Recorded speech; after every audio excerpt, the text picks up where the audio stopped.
Assalamualaikum warahmatullahi wabarakatuh. Alhamdulillah wassalatu wassalam ala Rasulillah wa ala alihi washabihi wa man wala. Bersama dengan saya lagi Dai Hilman dalam Tanyalah Ustaz, titipan doa biar tahu jangan keliru. Jadi tuan-tuan dan puan-puan yang mati Allah sekalian, seperti biasa apabila kita memulakan rancangan Tanyalah Ustaz ini, kita bermohon kepada Allah Subhanahu Wa Taala dan bersyukur kepada Allah Subhanahu Wa Taala kerana masih lagi memberikan kita dua nikmat sangat besar dalam kehidupan kita, iaitu nikmat iman dan juga nikmat Islam, dan kita pohon nikmat ini berkekalan sehingga ke akhir nyawa kita, insya-Allah. Amin ya rabbal alamin. Jadi sahabat penonton semua, saya nak bertanya apa khabar semua? Mudah-mudahan Allah SWT memberikan kita kesihatan dan kesihatan ini dapat kita gunakan untuk beramal ibadah kepada Allah SWT. Dan saya doakan juga mudah-mudahan sahabat penonton semua dimewahkan rezeki, insya-Allah. Amin ya rabbal alamin. Jadi hari ini hari Sabtu 9 Mei bersamaan dengan 16 Ramadan.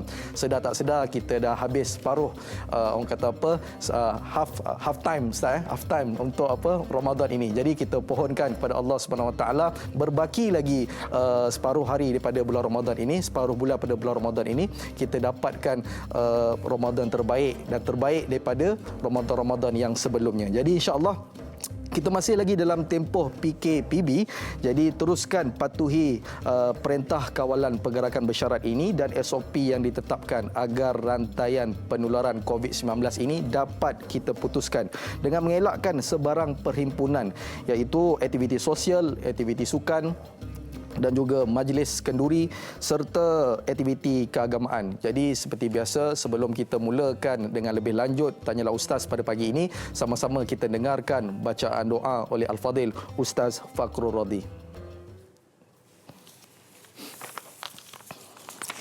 Bismillahirrahmanirrahim.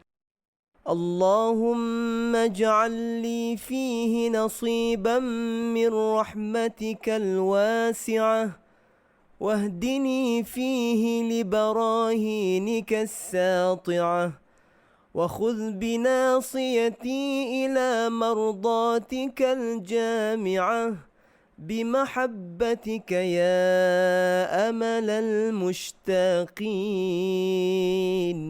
والحمد لله رب العالمين.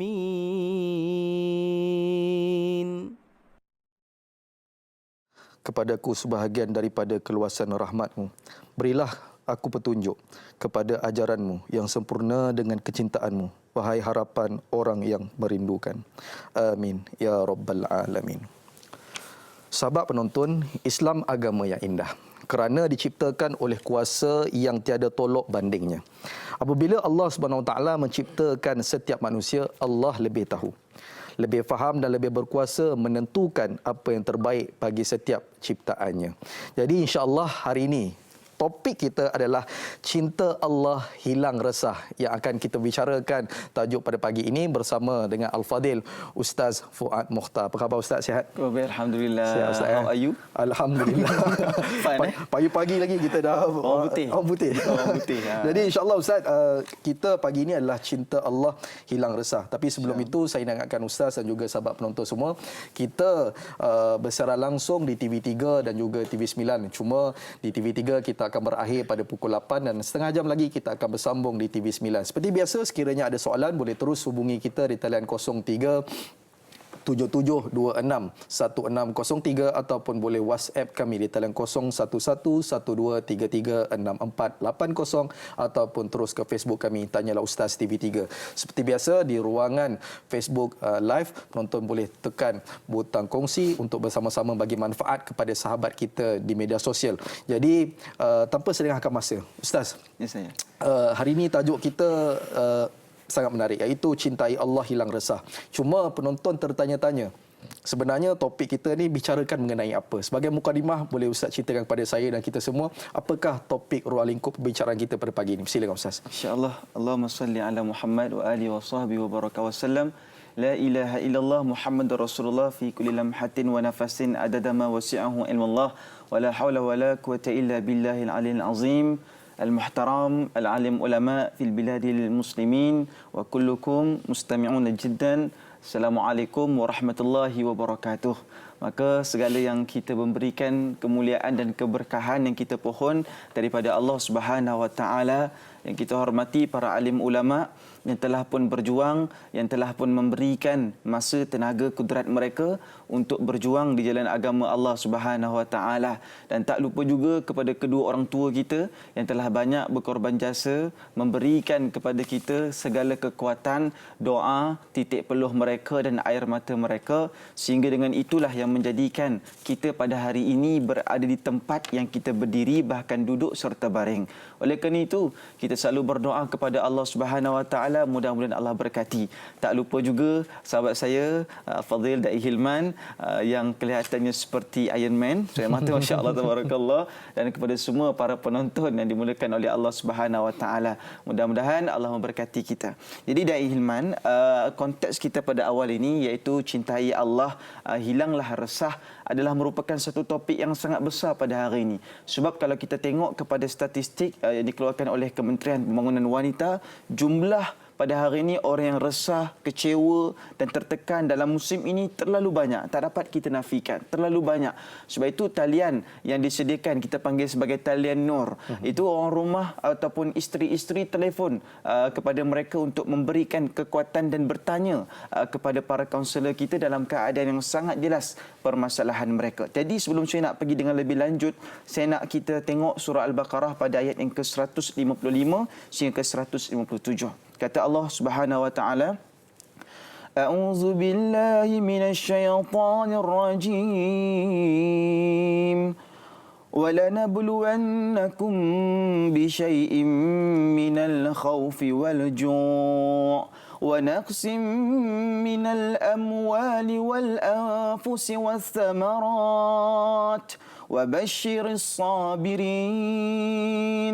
الَّذِينَ إِذَا أَصَابَتْهُم مُّصِيبَةٌ قالوا إنا لله وإنا إليه راجعون. Sadaqallahul Aliyyul Azim. Para penonton yang dimuliakan oleh Allah Subhanahu Wa Taala, Allah nyatakan dengan jelas. Allah kata, demi sesungguhnya kami akan menguji kamu dengan sedikit perasaan takut, minal khaufi wal ju' dan merasai kelaparan, dan wanaqsim minal amwal dan kekurangan daripada harta benda, jiwa serta hasil tanaman, dan berikanlah kabar gembira kepada mereka yang sabar. Wabashir daripada kalimah bashir, iaitu kabarkanlah dan berikanlah kepada mereka kegembiraan ataupun basyrah, sabirin, kepada mereka-mereka yang sabar di sisi Allah Subhanahu Wa Taala, membawa kepada mereka yang ditakhususkan. Sehingga dengan ini para pendengar, para penonton yang dimuliakan oleh Allah Subhanahu Wa Taala, saya nak beritahu pada hari ini Allah Taala menguji kita dengan satu ujian yang sangat berat. Semua orang merasai keperitan dan semua orang merasai kepayahan dalam kehidupan. Apatah lagi ada anak-anak kecil di rumah yang ingin dibangunkan. Cuma topik kita pada hari ini, kita nak ceritakan dalam banyak gelojak-gelojak yang berlaku pada hari ini, kita terlupa dan mungkin kita lepas pandang bagaimana pembangunan terhadap remaja kita dan bagaimana pembangunan terhadap diri, hati dan jiwa mereka. Sebab itu saya nak bagi tahu siapakah itu remaja, dan fokus kita pada hari ini nak tolak dan nak pastikan bahawa remaja, institusi keluarga dan pendidikan dapat kita perbaikikan dalam keadaan yang sangat barakah. Saya nak bagi tahu remaja itu siapa dia? Mereka yang berumur sekitar 13 tahun sehingga 18 tahun. Satu. Dan kita kena tengok apa yang berlaku pada hari ini bukan setakat perkara yang biasa-biasa. Kalau kita tengok di Yaman, satu negeri yang barakah, namun ketika mana tercetusnya peperangan di antara kaum muslimin di sana, terjadinya perang yang sangat besar sehingga 462,000 kanak-kanak ataupun remaja yang berada di Yaman, mereka berhadapan dengan satu krisis kelaparan yang sangat dahsyat. Kalau Da'i Hilman biasa dengar, Yaman ni dia top 5 sekarang ni. Top 5 negara yang sedang menghadapi masalah krisis makanan yang sangat besar. Bukan itu saja. Kalau kita tengok kepada apa yang berlaku pada Somalia pada hari ini, Somalia berhadapan dengan 185,000 daripada kalangan remaja, anak muda mereka yang akan menghadapi kelaparan tak mampu dibesarkan, sehingga para pengkaji mengatakan akan meningkat sampai 250,000. Negeri itu adalah memberikan kekuatan yang sangat besar. Kalau saya ada kawan-kawan daripada Somalia, mereka boleh bercakap dalam bahasa Arab Fushah dan mereka juga boleh bercakap dalam bahasa mereka. Itu keadaan yang berlaku di biladil muslimin dekat luar sana.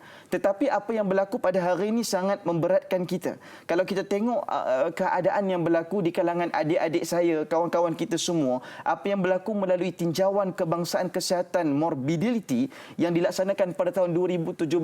Kami kalau buat kajian, sama ada kajian master ataupun PhD, kajian yang agak sesuai dipakai di antara 5 tahun terkebelakang.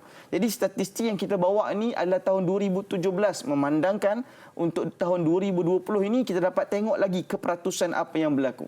Sahabat-sahabat sekalian, apa yang mengejutkan kita pada hari ini, Allahumma salli ala Muhammad, kajian ni dilakukan kepada kurang lebih 27,497 para pelajar daripada 212 sekolah yang terpilih. Kita buat tinjauan dengan perkara yang sangat besar. Apa yang terbuktikan dengan fakta kes ini? 7.9% daripada anak-anak muda kita telah pun melakukan seks untuk kali yang pertama dari Hilman. Bermaksud keadaan yang sangat luar biasa. Bukan bermaksud kesalahan pada mereka. Kita tak membincangkan salah siapa. Kita membincangkan tentang statistik apa yang berlaku pada hari ini terhadap umat dan masyarakat kita. Dan tak habis lebih daripada itu. Kalau kita tengok, daripada 35% remaja, mereka pernah melakukan seks di bawah umur 14 tahun. Tak habis lagi daripada itu, Allahumma salli ala Muhammad, dan 21 remaja, peratusnya itu daripada kalangan perempuan, mereka telah melakukan lebih daripada 2 pasangan dan sebagainya. Seperti itu saya nak bagi tahu, Allahumma salli ala Muhammad, kadang-kadang kita kena ambil perhatian bagaimana apa yang berlaku terhadap anak muda remaja kita pada hari ini.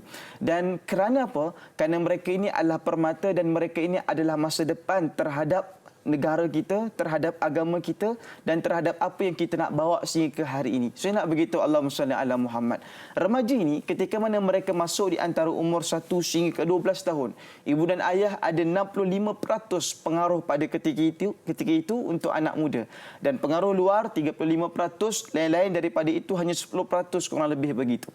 Tetapi apa yang berlaku pada hari ini, kalau kita tengok pembangunan anak-anak kita ataupun adik-adik kita, terkadang mereka ini tidak diberikan perhatian yang sangat dahsyat. Ya Hilman, kadang-kadang mak ayah balik rumah dia dah sibuk main TikTok, dia buat slow mo dan sebagainya, dan tak jadi masalah.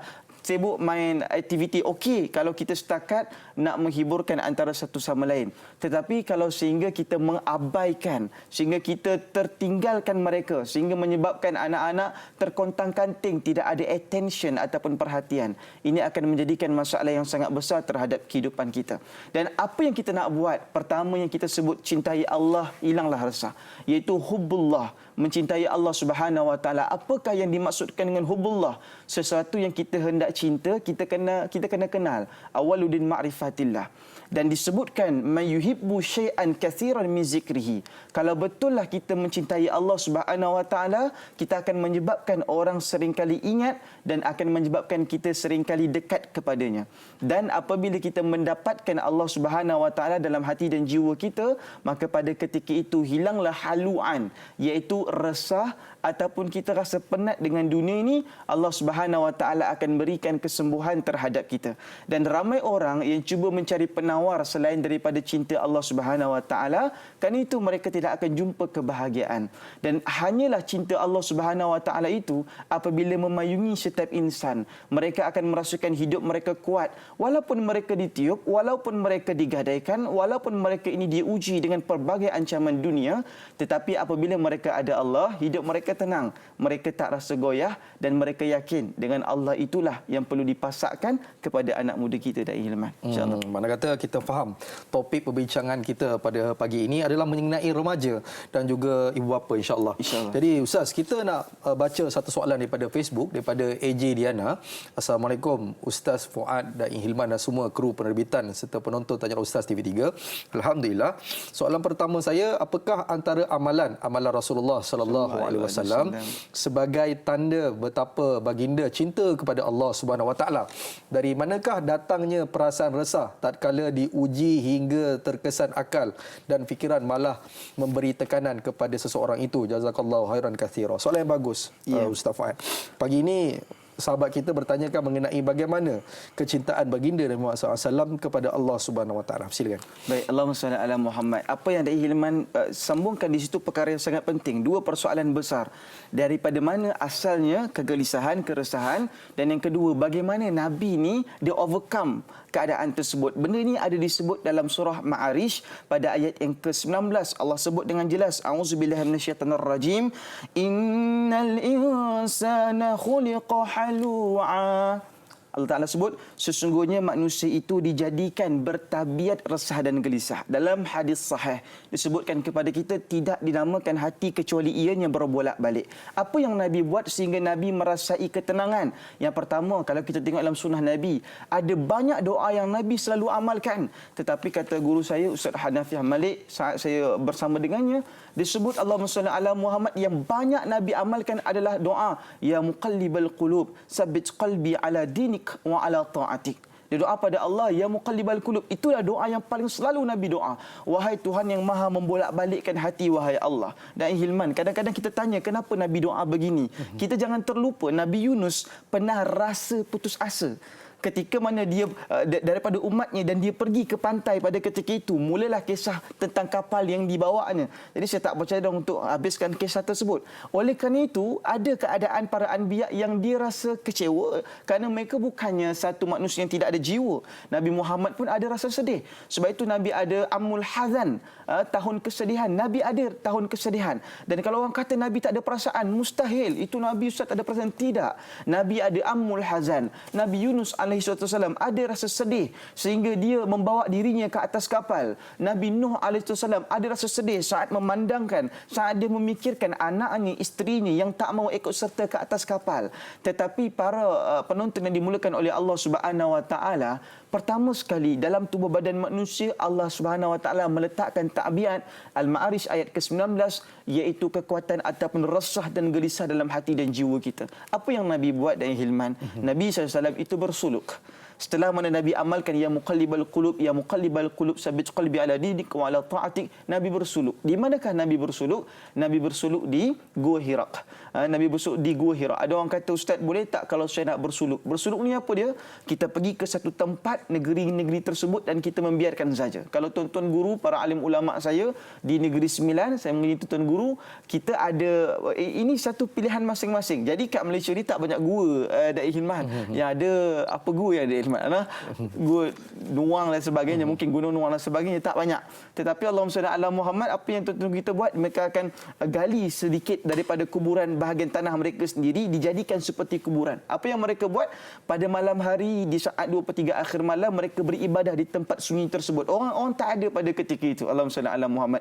Kalau kita di Mesir ataupun ketika mana pengajian saya di Yaman, apa yang para alim ulama buat, mereka akan naik ke atas jabal, naik ke atas bukit bukau. Mereka akan buat satu macam pondok rumah ke atas Da'i Hilman. Sama juga di Mesir, di Yaman, dan pada ketika itu dia takkan kubah untuk bersuluk kepada Allah Subhanahu Wa Taala. Saya nak beritahu Allahumma salli ala Muhammad, pesan guru kami yang mulia Al-Habib Omar Al-Hafiz.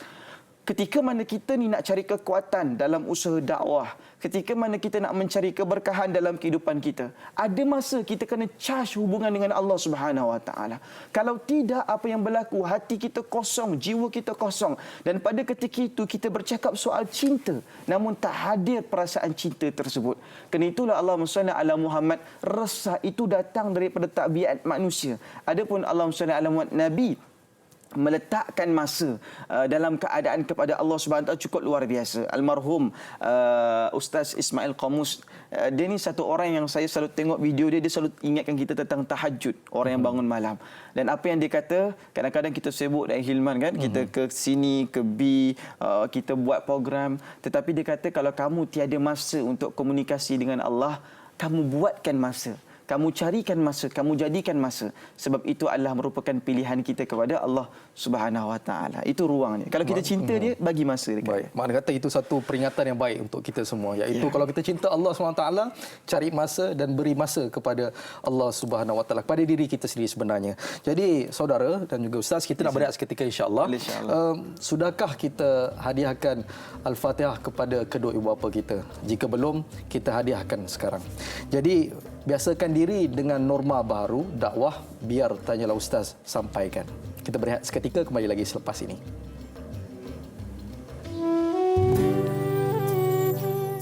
أعوذ بالله من الشيطان الرجيم بسم الله الرحمن الرحيم قل إن كنتم تحبون الله فاتبعوني يحببكم الله فاتبعوني يحببكم الله ويغفر لكم ذنوبكم والله غفور رحيم.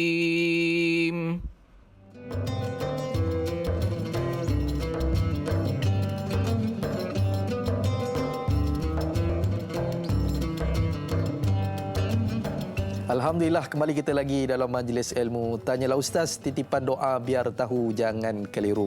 Hari ini kita bicarakan tajuk Cinta Allah Hilang Resah bersama dengan Al-Fadhil Ustaz Fuad Mokhtar. Jadi sahabat penonton, seperti biasa, sekiranya ada soalan boleh terus hubungi kita di talian 0377261603 ataupun boleh WhatsApp kami di talian 011123364480 ataupun terus ke Facebook kami untuk bertanyakan soalan.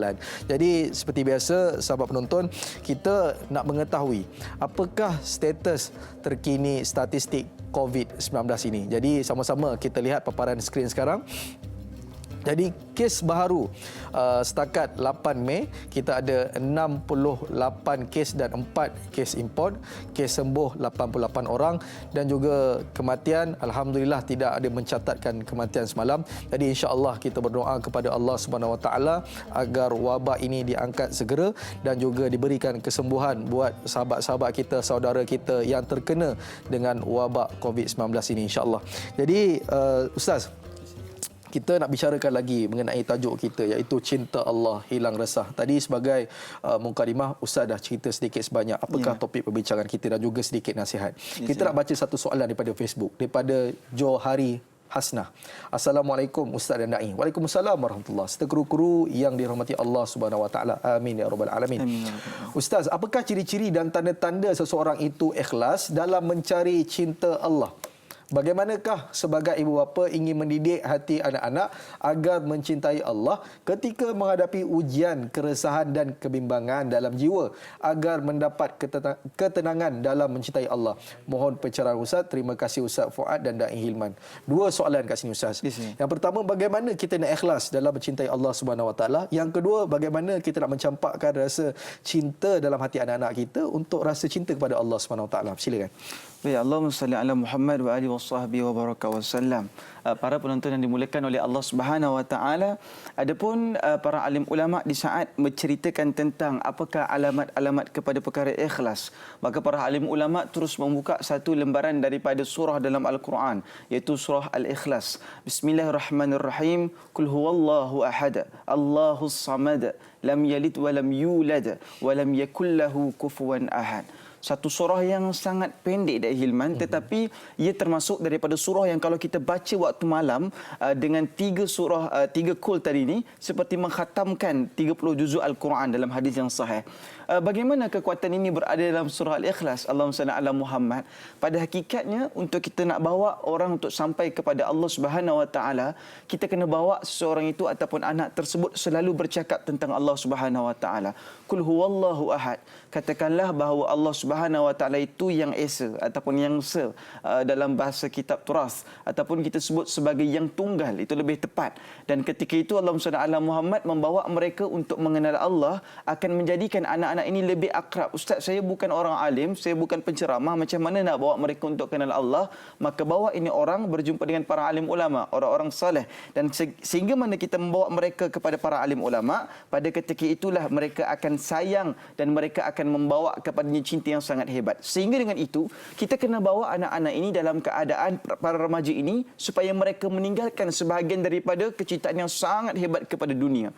Sebab itu dalam hadis disebutkan hubbud dunya aslun qulli khati'ah. bahawa sesungguhnya cintakan kepada dunia ni adalah merupakan asal ataupun pembawakan ataupun originality penyebabkan kepada perbanyak masalah. Dalam keadaan ini Allahumma salli ala Muhammad, para alim ulama ketika nak bawakan kita pergi kepada Allah Subhanahu Wa Taala, tanda-tanda seseorang itu ikhlas berhubung dengan Allah, maka mereka akan ikhlas berhubung dengan makhluk. Kalau orang tersebut seringkali berhubung dengan Allah tetapi dia tidak berhubung baik dengan makhluk, maka keikhlasannya kepada Allah Subhanahu Wa Taala itu akan menjadi perbahasan, kata para alim ulama. Sebab itulah ketika mana satu orang yang sering berkomunikasi dengan Allah, komunikasinya dengan makhluk itu cukup luar biasa. Komunikasi dengan ibu ayahnya, komunikasi dengan para masyarakatnya, komunikasi dengan para gurunya, dan kerana dengan itu Allahumma salli ala Muhammad, ia membawa kepada jalan yang sangat cukup luar biasa. Tak habis lagi daripada itu, soalan yang kedua dinyatakan tadi adalah bagaimana untuk kita menanam rasa cinta di dalam hati. Dai Hilman, satu keadaan yang membawa untuk kita bawa kepada Allah Subhanahu Wa Taala untuk menanamkan kecintaan yang cukup luar biasa dalam hati anak-anak kecil kita, para remaja kita. Yang pertama sekali, seringlah kita baca kitab Sirah Ibnu Hisham ataupun kita boleh baca kitab Rahim Makhtum yang lebih baik bersanad. Dan oleh kerana itu Allahumma salli ala Muhammad, pembacaan kisah-kisah yang diulang-ulang berkenaan dengan Sayyidi Rasulullah sallallahu alaihi wasallam, dan juga Allah Subhanahu Wa Taala ianya akan membawakan anak-anak muda kita ni untuk akrab kepada Allah Subhanahu Wa Taala. Yang kedua sekali, disebutkan oleh para ashabat, didiklah anak kamu mengikut zaman. Kalau sekarang ni kita tak nak bagi anak-anak muda kita main handphone ataupun main gadget dan Hilman, tak boleh. Sebab sesuai pada zaman mereka. Kalau kita tak bagi mereka, mereka akan ketinggalan. Dan bila mereka ketinggalan, mereka tidak akan dapat menggapai apa yang patut mereka gapai. Tetapi para penonton yang dimulakan oleh Allah Subhanahu Wa Taala, seringkali kita kena faham dalam keadaan ini, perkara pertama sekali, jangan dibiarkan hati mereka kosong daripada kenal Allah. Orang muda dulu tak sama dengan hari ini. Orang muda dulu, Iman, mereka hari ini yang dah umur 40, 50, 60 tahun, kalau kita jumpa dia, selagi kita cerita tentang Allah, dia ada tahu sikit. Kita cerita tentang Tauhid, dia akan cakap, oh Ustaz, sifat 20 ya, saya ada dengar dulu waktu saya dengar di surau-surau kan. Ustaz, tasawuf Imam Junaid Al-Baghdadi, Al-Imam Al-Ghazali rahimahullah, ya, dia pernah dengar dari Hilman. Tetapi kalau kita tanya anak-anak muda pada hari ini, Allahumma salli ala Muhammad, dik, cuba dik mengucap, boleh Ustaz. Apa dia? Allahumma laka sumna wa bika amanna ilmana. Dia boleh baca doa buka puasa pula. Sebab itu saya nak kata para penonton yang dimulakan oleh Allah Subhanahu Wa Taala, hari ini berlaku gelojak yang cukup luar biasa. Remaja dekat luar sana ni kadang-kadang dia banyak yang nak kenal kepada Allah, tetapi dia terikat dengan judge orang ramai, ataupun orang kata susahlah anak muda zaman sekarang. Daripada dulu sampai hari ini semua orang kata budak muda ni beza, dah lain dah sekarang ni. Daripada tahun 80-an, 90-an, 20-an, hari ini kita dah masuk tahun 2020, semua orang kata remaja ni lain macam sikit. Allahumma salli ala Muhammad, kitalah yang kena gerakkan. Saya nak bagi tahu, kalau kita hanya menyalahkan orang, dunia tidak akan berubah. Kalau kita hanya menyalahkan orang, dunia tidak akan berubah. Siapa yang kena bekerja? Saya, Dai Hilman, anda semua, untuk pastikan bahawa anak muda kita mereka akrab dengan Allah Subhanahu Wa Taala, dan institusi kekeluargaan ini mereka sentiasa mempunyai keberkahan dalam kehidupan mereka. Mana kata satu pesanan yang baik untuk kita semua. Siapakah yang perlu kita bersalahkan? Sebenarnya tidak ada siapa-siapa. Salah kita kerana kita tidak menyampaikan kalam-kalam yang baik kepada mereka, insya-Allah. Saya nak bacakan satu soalan lagi daripada Facebook, daripada Kasih Nurul Shah. Assalamualaikum Ustaz dan Dai. Waalaikumsalam warahmatullahi. Moga dalam rahmat Allah. Terima kasih. Apakah asas atau basic bagi seseorang yang ingin mendapatkan cinta Allah? Apakah dengan meninggalkan keduniaan, seseorang itu sudah dikatakan cinta Allah? Kerana zaman sekarang ramai yang terpesong mengejar cinta Allah tanpa ilmu. Mohon pencerahan daripada Ustaz. Terima kasih. Soalan yang bagus, Ustaz. Mana kata apakah basic? Apakah asas yang paling penting untuk kita mendapatkan cinta Allah? Dan juga kalau kita tinggal dunia, adakah itu sebenarnya cinta Allah? Silakan. Allah sallallahu. Soalan tu mendalam tu. Soalan tu mendalam. Allahumma salli ala Muhammad. Okey. Bagaimana asasnya ini? Ayo kita tengok dalam kitab para alim ulama, iaitu kitab Minhajul Abidin. Kitab ini saya ingat lagi sempat saya mendengar jadi mustami' kepada syarah Syekh Muhammad Fuad bin Kabir al-Maliki. Dan Hilman, ada 5 hijab yang paling besar yang menyebabkan seseorang itu tak dapat sampai kepada Allah. Dan hijab ini adalah merupakan asas dan basic sehingga mereka dapat menyebabkan bahagian daripada masalah itu tadi ditinggalkan. Apakah 5 hijab ini yang disebut disebut oleh Imam Ghazali rahimahullah, yang pertama sekali disebut sebagai hijab kejahilan.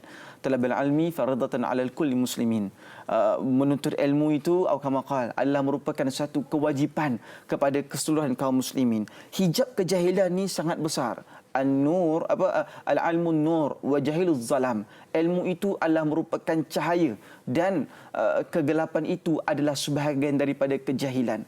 Saya nak beritahu, kadang-kadang ibu dan ayah dekat luar sana, mereka bukan tak pandai didik anak-anak dari Hilman, tapi mereka tak sempat, tak ada duit kadang-kadang nak masuk ilmu parenting. Sebab itu saya tengok hari ini kalau kita di media prima, tak kisah program apa sekalipun, kalau kita tengok Wanita Hari Ini, Malaysia Hari Ini, Tanyalah Ustaz, sangat informatif. Kita panggil pakar-pakar motivasi, kita panggil orang-orang alim, cerita, dapat ceramah percuma dalam keadaan ini, Allahumma salli ala Muhammad, untuk menolak hijab kejahilan kita. Cuma pilihan kita, sama ada kita nak pergi kepada rancangan yang berunsur informatif ataupun setakat hiburan yang menjadi halwa telinga. Sebab itu Allahumma salli ala Muhammad yang pertama sekali. Sebab apa? Sebab dalam hadis yang jelas pada kita menyatakan kepada kita, Allahumma salli ala Muhammad, al-ilmu imamul amal. Disebutkan wal amal tabi'uhu.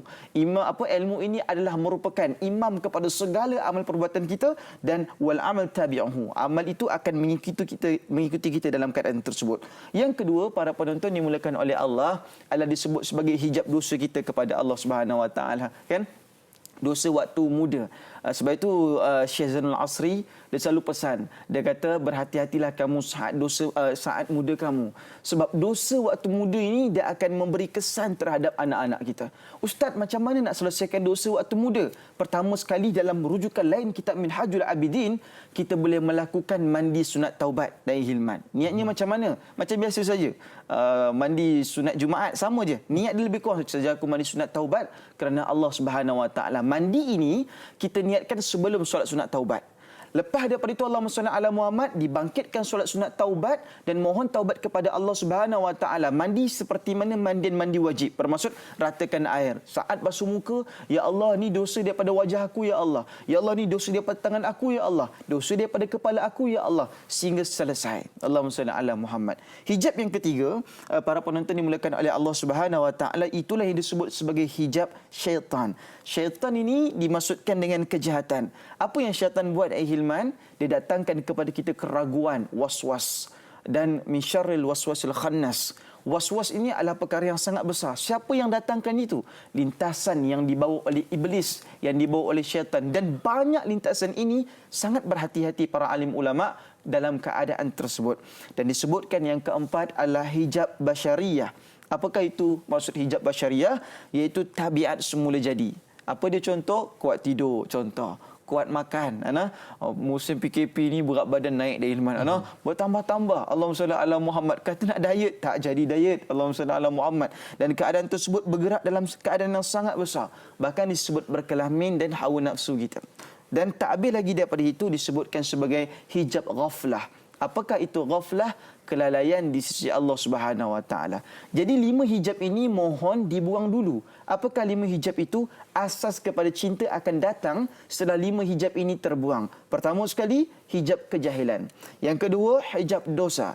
Yang ketiga, hijab syaitan. Yang keempat, hijab basyariyah. Dan yang kelima, hijab ghaflah. Yang ini kelalaian kepada Allah Subhanahu Wa Taala. Dengan selesainya perkara itu, barulah kita akan nampak Allah dalam hidup kita, dan barulah kita akan jelas bagaimana untuk menggapai rahmat dan kasih Allah Subhanahu Wa Taala. Baik, alhamdulillah. Ustaz, kita ada satu lagi soalan daripada Facebook, daripada Nurul Hidayah Saifuddin. Assalamualaikum Ustaz dan Da'i. Waalaikumsalam warahmatullahi. Ramai remaja sekarang mudah terpengaruh kepada masalah sosial kerana untuk menghilangkan resah kerana tidak mendapat cinta Allah Subhanahu Wa Taala. Sebagai remaja, bagaimana untuk menghilangkan keresahan dan mendapat cinta Allah, terutamanya bagi remaja yang belum mempunyai pasangan? Bagaimanakah cara untuk mendapatkan cinta Allah? Sekian, terima kasih. Soalan yang bagus, berkait rapat dengan Ustaz sebab apa masih lagi bujang. Bagaimana nak dapatkan cinta Allah tu, Ustaz? Silakan. Dah Hilman dah ada pasangan Saya sudah ada pasangan. Alhamdulillah, barakah. Jadi Allahumma salli ala Muhammad. Kalau kita tengok dalam Quran, perkara ini cukup jelas para penonton yang dimulakan oleh Allah Subhanahu Wa Taala. Ya, kita tak dapat nafikan. Jiwa muda memberontak.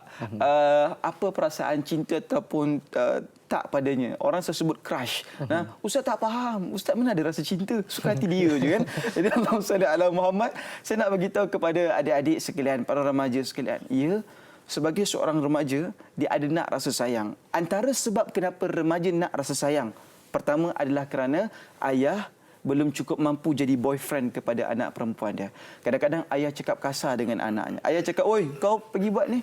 Tapi kekasih dia boleh sebut sayang, dia sebut papa, dia sebut mama kan. Itu pengalaman peribadi kau macam mana, Ustaz? Geli pula rasanya kan.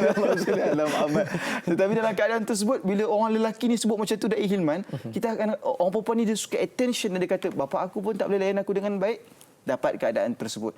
Yang kedua, Allahumma salli ala Muhammad, tak habis lagi daripada itu, Quran sebut kepada kita, dalam keadaan yang sangat jelas, Allah Ta'ala mengatakan kepada kita, a'udzubillahi minasyaitonirrajim, wa min ayatihi an khalaqalakum min anfusikum azwajan litaskunu ilaiha wa ja'ala bainakum mawaddatan wa rahmah. Disebutkan, dan di antara tanda-tanda yang membuktikan kekuasaan dan rahmat Allah, bahawa ia menciptakan untuk kamu, wahai kaum lelaki, isteri-isteri daripada kaum sejenismu sendiri. Wa khalaqnakum azwaja.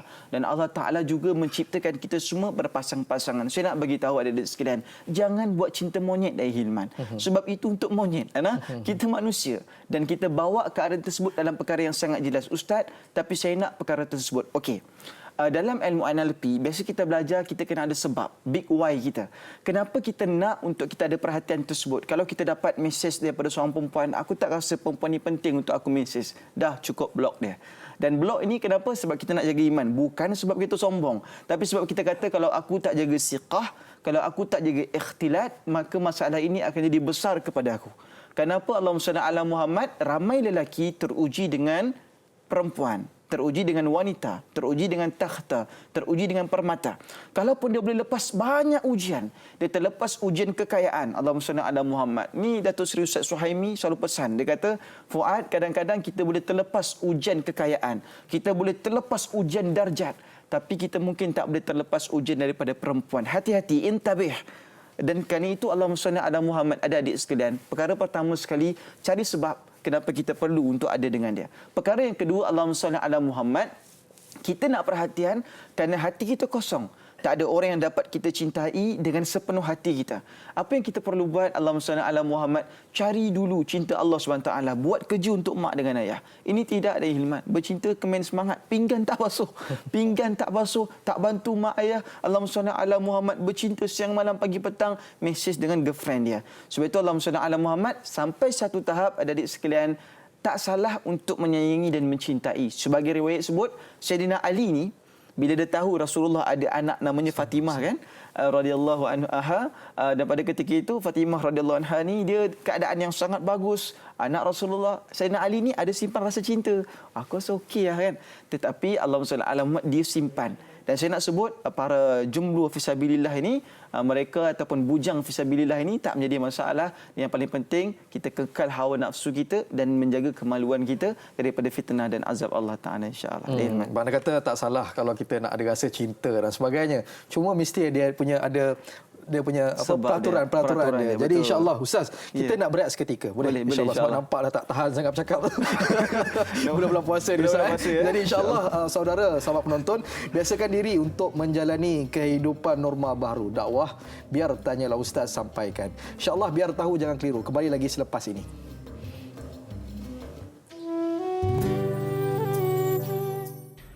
أعوذ بالله من الشيطان الرجيم بسم الله الرحمن الرحيم ومن يعمل سوءا أو يظلم نفسه ثم يستغفر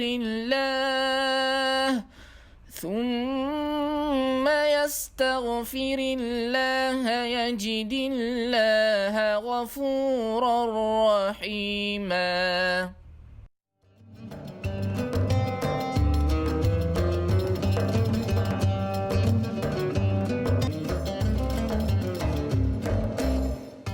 Alhamdulillah, kembali kita lagi dalam majlis ilmu. Tanyalah Ustaz, titipan doa biar tahu jangan keliru. Kita masih lagi bersama dengan Al-Fadhil Ustaz Fuad Mukhtar dalam membicarakan cinta Allah hilang resah. Dan saudara penonton, kita masih lagi dalam perintah kawalan pergerakan bersyarat. Jadi lindungi golongan bersiko tinggi, iaitu golongan warga emas, kanak-kanak dan juga wanita yang mengandung. Dan juga elakkan untuk menghadiri kawasan-kawasan yang menjadi tumpuan orang ramai. Makan makanan seimbang dan kekalkan kebersihan diri. Itulah sedikit pesanan buat kita semua agar kita dapat membendung penularan COVID-19 ini, insya-Allah.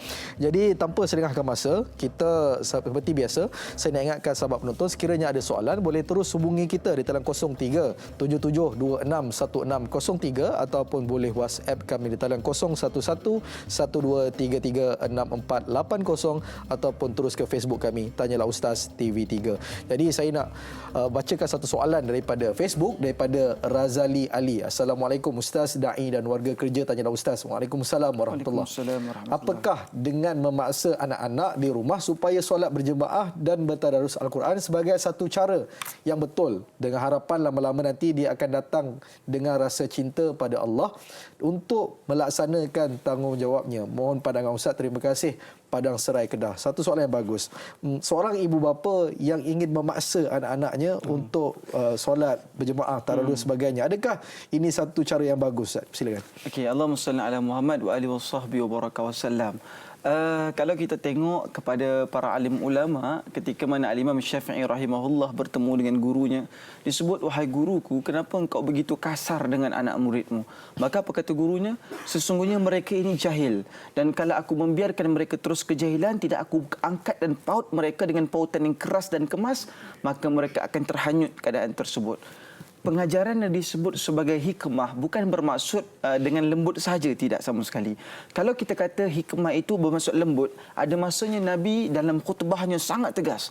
Ada masanya Nabi mengisytiharkan perang kepada orang yang lelaki yang memakai emas. Ada masanya Nabi SAW itu memberikan ancaman kepada para lelaki yang tidak bangun untuk pergi melakukan solat jemaah di masjid. Tetapi Allahumma salli ala Muhammad, istilah yang disebut sebagai memaksa itu lebih kerana paksaan itu adalah merupakan sebahagian daripada didikan, tetapi perlu disesuaikan dengan waqi', umurnya berapa. Jadi kalau umurnya dah 28 ataupun 26, tarik telinga dia, kau bangun sekarang semayang, jadi dia pun rasa macam telinga dah tebal, dia pun dah rasa macam tak sesuai keadaan tersebut, maka sesuaikan ianya sehingga ianya mampu membawa kepada kebaikan yang cukup luar biasa.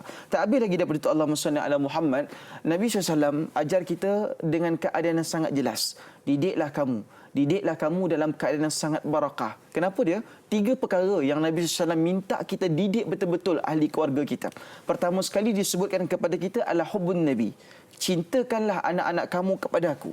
Ketika mana bersembang dengan Sayyidina Umar Al-Khattab, bagaimana wahai Umar cinta engkau kepadaku? Dia kata, wahai Rasulullah, aku mencintai engkau lebih daripada aku mencintai anakku, wahai Rasulullah.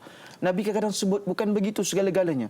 Kau cintai aku ini melebihi atas apa pun, skala pun yang kau rasakan lebih besar dalam kehidupan ini. Itu cinta kepada Rasulullah. Saya nak beritahu, mungkin saya bukan orang yang sebenar-benarnya layak bercakap dengan cinta kepada Rasulullah.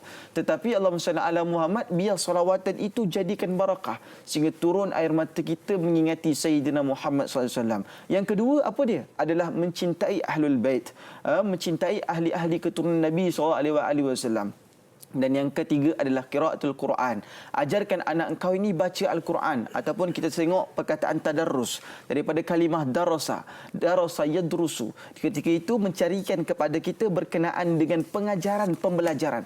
Tadarrus ni dia tak berlaku kalau setakat kita bahagi-bahagi saja. Dai Hilman balik baca juzuk 1 sampai 15. Saya baca 15 sampai 30. Itu bukan tadarrus.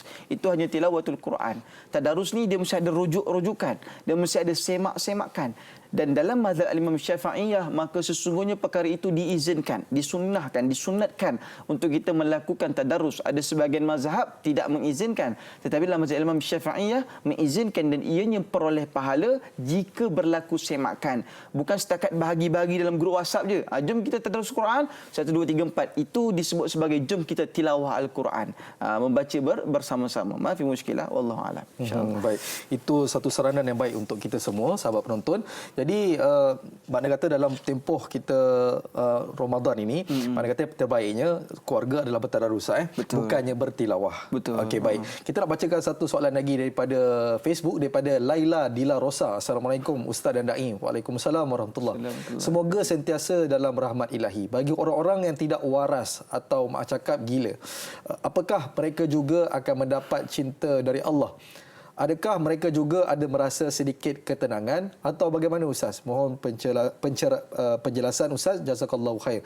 Satu soalan yang bagus. Apabila orang yang kurang waras ataupun ada masalah mental dan sebagainya, adakah orang ini dia dapat cinta Allah ataupun mereka sini ada rasa cinta kepada Allah Ustaz? Silakan. Allahumma salli ala Muhammad. Okey, kalau saya nak bahas daripada sudut tasawuf dan Hilman, perkara ini ada berlaku pada orang yang mungkin fana dengan Allah Subhanahu Wa Taala. Ada orang jumpa Nabi Musa alaihi salam, minta, wahai Musa, tolong minta kepada Allah supaya Allah Taala izinkan aku dapat cintanya walaupun sebesar biji sawi. Nabi Musa kata, kalau engkau ni minta begitu, kalau kau dapat, kau boleh jadi gila, fana terhadap dunia pada ketika itu. Kalau begitu, wahai Nabi Musa, izinkan aku untuk dapatkan separuh daripada biji sawi tersebut saja. Engkau tidak akan mampu menanggung akibatnya cinta yang sungguh luar biasa kepada Allah Subhanahu Wa Taala. Saya nak bagi tahu, Allahumma salli ala Muhammad, kita tak boleh judge orang cepat-cepat. Dia ni gila isim. Tak habis baca ayat yang sama. Wa ja'alna min baini aydihim sadda. Ulang-ulang. Dia ni gila isim. Kadang-kadang dia subhanallah walhamdulillah. Dia wirid banyak kali kita kata begitu. Tak.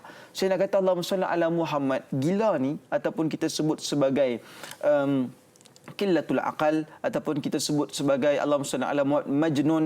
Orang-orang begini Allahumma salli ala Muhammad tidak diangkat segala dosanya saat dia menjadi gila. Tetapi kalau dia buat kebaikan, dia buat ketaatan kepada Allah Subhanahu Wa Taala, Allah Taala angkat dia. Ada tempat saya ada almarhum dah. Kadang itu Allahumma salli ala Muhammad. Kenapa? Kadang-kadang kalau saya sebut orang soleh, saya sebut almarhum. Kalau sahabat Nabi, saya sebut radhiyallahu anhu ataupun radhiyallahu anha. Sebab Imam Nawawi dalam kitabnya mengatakan, di saat kita sebut sahabat Nabi SAW, maka jangan kamu lupakan untuk sebut radhiyallahu anhu ataupun radhiyallahu anha untuk muannasnya itu. Tetapi apabila kamu sedang sebut tentang kisah orang-orang saleh, sebutkan almarhum kepada mereka kerana itu kerahmatan Allah Ta'ala di atas mereka.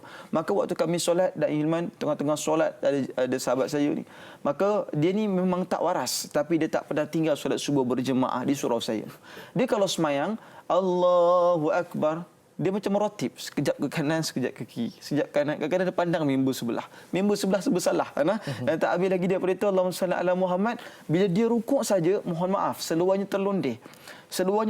Dan dia bila bagi salam, Assalamualaikum warahmatullahi, Assalamualaikum warahmatullahi, dia terus keluar. Dan dia memang rasa macam tak buat apa-apa. Tetapi waktu solat saja dia akan datang menyembah Allah Subhanahu Wa Taala. Sebab itu para penonton yang dimulakan oleh Allah Subhanahu Wa Taala, mungkin ada orang yang ada qillatul aqal, iaitu akal mereka ini tidak waras ataupun mereka tidak mempunyai pemikiran yang sangat baik. Tetapi awas dengan mereka. Kadang-kadang dengan kita memberikan manfaat kepada mereka, faedah itu besar di sisi Allah Subhanahu Wa Taala. Bukan tak ada. Kisah ini banyak, tetapi Allahumma salli ala Muhammad, perihal yang paling penting adalah kita hidup sebagai satu orang yang bersangka baik dengan husnuzan kepada mereka, kerana banyak orang-orang yang dinampakkan seperti majnun ataupun gila, mereka dah jauh lebih sampai kepada Allah berbanding kita. Kita ni nampak saja macam sampai. Dalam hadis riwayat Ahmad dan Hilman, hadis riwayat Ahmad sebut pada kita, aku risau di akhir zaman akan terbit banyak golongan-golongan orang yang bercakap tentang agama. Lidah mereka basah mengingatkan orang kepada Allah Subhanahu Wa Taala, tetapi mereka tiada adab dan akhlak. Itu hadis riwayat Ahmad. Itulah yang ditakuti oleh Nabi sallallahu alaihi wasallam. Ustaz, satu pesanan yang baik untuk kita semua. Saya teringat ada satu pondok di Pokok Sena Kedah. Sekiranya ada orang tidur dan juga tertidur ataupun bermain-main ketika mana dalam majlis zikir, ada seorang yang kurang waras ini, dia akan tepuk kepalanya. Allahu Akbar. Mana kata dia lebih baik daripada kita kan, tak tidur dalam majlis zikir. Ustaz, satu soalan daripada WhatsApp. Assalamualaikum Ustaz. Waalaikumsalam warahmatullahi. Saya ada depression since Form 2, makna kata daripada tingkatan 2. Sekarang saya 21 tahun dan masih lagi depresi. Saya depresi sebab kisah silam saya. Saya cari Allah tetapi kadang-kadang saya down sebab tak jumpa bahagia tu. Saya tak jumpa keterangan. Jadi soalan saya Ustaz, macam mana untuk kuat dan istiqomah dalam mencari dia? Dan soalan kedua, apa doa sesuai untuk situasi macam ni? Terima kasih Ustaz. Soalan yang bagus daripada sahabat kita ni. Dia mengalami depression Ustaz daripada tingkatan 2 dan sampai kepada hari ini. Dan bagaimana dia nak menjumpakan kebahagiaan itu dan sebab apa dia masih lagi mencari-cari. Dan yang kedua, apakah doa yang terbaik? Silakan. Okey, Allahumma salli ala Muhammad. Terima kasih kepada adik yang bertanyakan soalan. Saya kira adik lah sebab umur 21. Allahumma salli ala Muhammad. Para penonton yang dimulakan oleh Allah Subhanahu Wa Taala, depression bukan mainan. Dia bermula dengan satu yang disebut sebagai hypertension lah Hilman. Dia ada 5 escalation kalau saya dapat ceritakan dengan sedikit ringkas. Pertama, hypertension. Bila kita pergi ke klinik, minta saya dah tension sangat. Maka apa berlaku, dia akan bagi ubat hypertension. Lepas itu dia pergi kepada anxiety. Dia rasa macam murung, kuat risau, kuat gelisah. Baru dia pergi kepada depress. Lepas dia pergi kepada depress, dia boleh pergi kepada satu penyakit yang disebut sebagai skizofrenia. Dia dengar bisikan-bisikan halus. Cuma apa saya nak kata kepada sahabat sekalian, depress. Kenapa hati kita depress? Banyak orang yang depress ini sebab ada hajat yang belum tertunai. Kita rasa resah dan gelisah sebab ada benda yang kita nak tapi belum kita dapat. Dan kita kena tahu apa yang kita nak tapi belum kita dapat. Pengalaman saya dalam menyusun ataupun mendidik program-program motivasi di sekolah, bila saya tengok ada banyak anak-anak pada hari ini mereka depression. Daripada sudut soalan tersebut, ada beberapa keadaan yang dirahsiakan mungkin. Sebab saya nak bagi tahu, orang yang depression, anda kena cari beberapa benda ni. Siapa yang ada kawan-kawan depression, anak-anak depression, anda kena cari beberapa benda ni. Perkara pertama adalah watak pemusnah. Watak pemusnah. Sepanjang pengalaman saya, 60% daripada watak pemusnah ada dalam keluarga sendiri. Sebagai contoh, anak yang tertekan dengan ayah, jadi tertekan. Anak yang tertekan dengan ibu, anak tersebut jadi depres. Kerana itu 60% daripada fakta kes yang saya alami. Yang saya alami, klien-klien kami 60% adalah ahli keluarga mereka sendiri. Satu. Jadi tolong cari dulu watak itu. Satu. Yang kedua, dan ada juga watak kawan-kawan dia. Kawan-kawan dia menekan dia, kawan-kawan dia memburukkan ianya, kawan-kawannya itu memfitnah dia, kawan-kawannya itu meninggalkan dia. Kita tinggalkan dia, jangan kawan dia. Dia pun rasa tertekan dan pada akhirnya dia menghadapi keadaan ini. Ini satu. Siapa watak tersebut, kita kena cari. Yang kedua, kalau ada orang begini, kita kena tahu situation. Apakah situation yang menyebabkan mental the twist dalam keadaan yang sangat besar. Jadi adik sekalian, selain daripada kita serahkan Al-Quran untuk menyelamatkan ini, psikiatrik ataupun psikologi mesti digunakan untuk tahu dulu. Perkara pertama, lepas kita dah tahu siapakah watak yang memusnahkan mental kita. Yang kedua, apakah situasi yang merosakkan pemikiran kita. Dua ini. Lantas step yang pertama adalah kita terima keadaan tersebut. Step pertama, terima keadaan tersebut. Berdamai dengan takdir. Okey? Dah kenal dua benda ni. Step seterusnya adalah pertama, terima takdir tersebut. Berdamai dengan keadaan tersebut. Yang kedua, Allahumma salli ala Muhammad. Lakukan improvisasi terhadap situasi itu. Selagi mana kita tak boleh terima keadaan bahawa kita ini ada watak pemusnah dan situasi yang merosakkan mental kita, kita akan ada masalah. Jadi sebab itu yang pertama sekali, Allahumma salli ala Muhammad, hadapi dengan realistik. Tak apa, itu rezeki takdir dalam kehidupan kita. Terimalah situasi yang menyakitkan kita itu. Tidak mengapa. Saya nak bagi tahu, ada banyak orang-orang hebat, orang-orang alim menghadapi tekanan yang sangat hebat dan besar. Okey? Dan tak habis daripada itu, perkara pertama, terima dulu. Dan yang kedua, improvisasi. Dan pada ketika itu kita rasa tak apa, hari ini aku akan jadi lebih baik, aku akan jadi lebih taat kepada Allah Subhanahu Wa Taala dan aku akan lebih berubah. Dan yang ketiga, Allahumma shalli ala Muhammad, fikirkan suasana yang baik. Fikirkan keadaan yang sangat cukup luar biasa. Ada orang kata, Ustaz, kalau saya buat baik je, ada orang mesej saya, oh saya nampak buruk saya. Saya nak bagi tahu, kalau Allah Subhanahu Wa Taala boleh bagi satu orang nampak kelemahan anda, Allah juga boleh bagi 10 orang untuk nampak kelebihan anda. Kalau Allah boleh bagi satu orang nampak kelemahan kita, Allah juga boleh bagi 10 orang untuk nampak kelebihan kita. Tamam, satu perihal yang lain. Soalan ni dia panjang sikit. Yang ujung sekali, Allahumma salli ala Muhammad, Ustaz, apakah doa ataupun amalan yang dapat kita ambil untuk merawat perkara ini? Para penonton sekalian, siapa yang ada anak, siapa yang ada stres, tolong buka surah Al-Insyirah sekarang ini. Surah Al-Insyirah ataupun sebagai ulama panggil surah Asyar. Sama je. Surah Al-Insyirah yang disebut sebagai Bismillahirrahmanirrahim. Alam nashrah laka sadrak. Bila dia sebut alam nashrah laka sadrak, apa yang kita nak buat? Baca dekat dia, alam nashrah laka sadrak, tiup dekat dia. Lepas tu kita sapu dekat dada kita. Sapu dekat dada kita. Alam nashrah laka sadrak. Dia hadapi tekanan, jiwa dia tak tenang. Sebab itu, daripada antara tanda somatik mereka yang menghadapi masalah ini, hati gelisah. Yang kedua, wa wada'na anka wizrak, dan Allah Taala ini meringankan beban daripadamu. Apa yang dia kena buat? Baca balik tangan tadi, wa wada'na anka wizrak, dia sapukan pada bahu dia.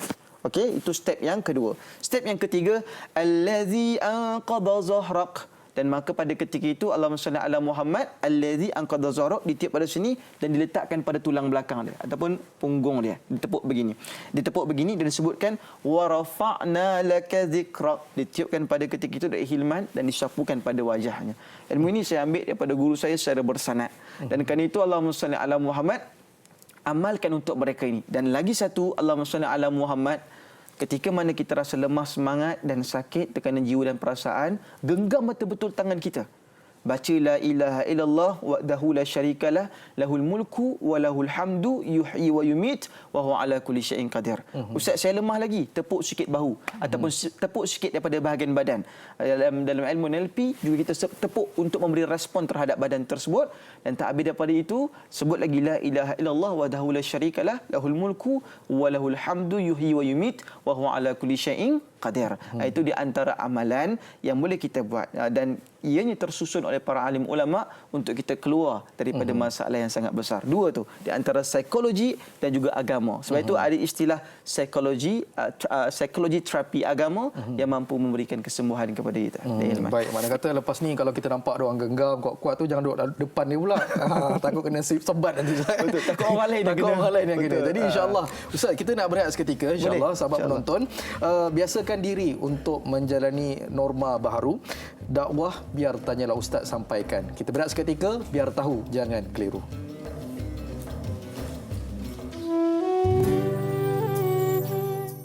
أعوذ بالله من الشيطان الرجيم بسم الله الرحمن الرحيم ألم نشرح لك صدرك ووضعنا عنك وزرك الذي أنقض ظهرك ورفعنا لك ذكرك فإن مع العسر يسرا إن مع العسر يسرا فإذا فرغت فانصب وإلى ربك فارغب.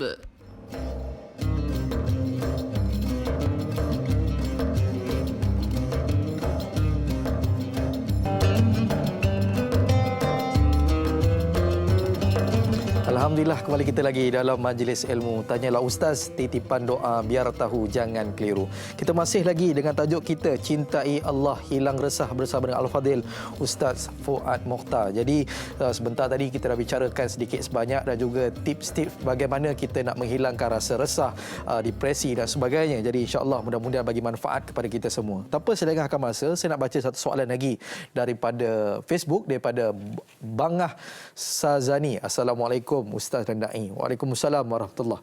Pada zaman media sosial dan maklumat di hujung jari ini, apakah kaedah pendekatan dan cara yang terbaik supaya para remaja kita sedar bahawa resah akan hilang secara hakiki hanya dengan memperoleh cinta Allah Subhanahu Wa Taala?